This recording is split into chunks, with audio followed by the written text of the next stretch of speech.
लौ खै लौ तपाईलाई छोटो जानकारी तर आज बुढाको कपालै भएन हो र सिर्जना बहिनी हाम्रो टिमाई क्याम्पको छिमेकी बहिनीको तस्बिर हो नानीको तस्बिर हो होइन बुधा नानीहरूको छिमेकी होइन हाम्रो छिमेकी अनि हेर्नुहोस् नानीहरूको पनि यसरी मन्थ टु मन्थको बनाउँदा हुन्छ उहाँ यो चाहिँ साह्रै राम्रो निक्लेको छ सिर्जना ए ऊ पो रहेछ ए मेरो साथी हो नि क्लासमेट हो नि होइन अनि उहाँको चाहिँ यस्तो छ अनि कुरा चाहिँ के हो भन्न खोजेको भने नि साथीहरू हेर्नुहोस् है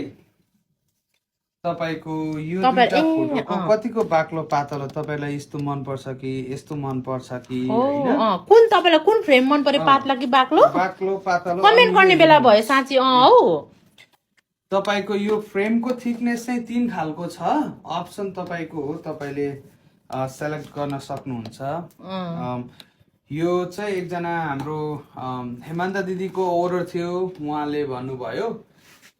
भाइ मलाई चाहिँ मन परेन यो पातलो भयो पोस्टर टाँसेको जस्तो मात्रै भयो भन्नुभएको थियो उहाँले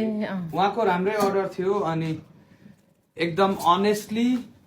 ठ्याक्कै भनेकै दाम कहीँ नगरिकन भाइ दाम मैले राम्रो तिरेको छु सामान पनि राम्रै आओस् भन्नुभएको थियो एक शब्द बोल्नु भएको थियो डिल क्लियर गरिदिनु भएको थियो उहाँले अनि भाइ मलाई मन परेन भन्नुभयो सो उहाँलाई चाहिँ मैले यो रिमेक गरेर पठाउन लागेको हो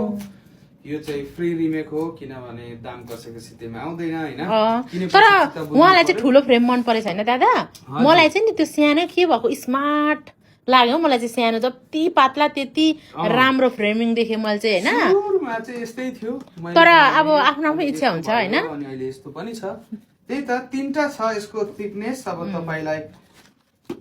यसको डबल छ यो ठुलो रहेछ त डबल रहेछ त यसको ट्रिपल छ ठुलो मलाई चाहिँ त्यो क्यूट लाग्यो पातला चाहिँ क्यूट लाग्यो तपाईहरुलाई अब कुन थिकनेस मन पर्छ त्यो पनि कुरा गर्नुहोस् अनि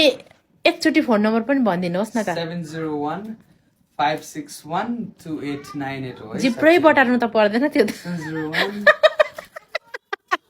तर यो सेतो घोडा साह्रै राम्रो रहेछ सेतो घोडाको पनि फाल्टो भिडियो बनाउनु पर्छ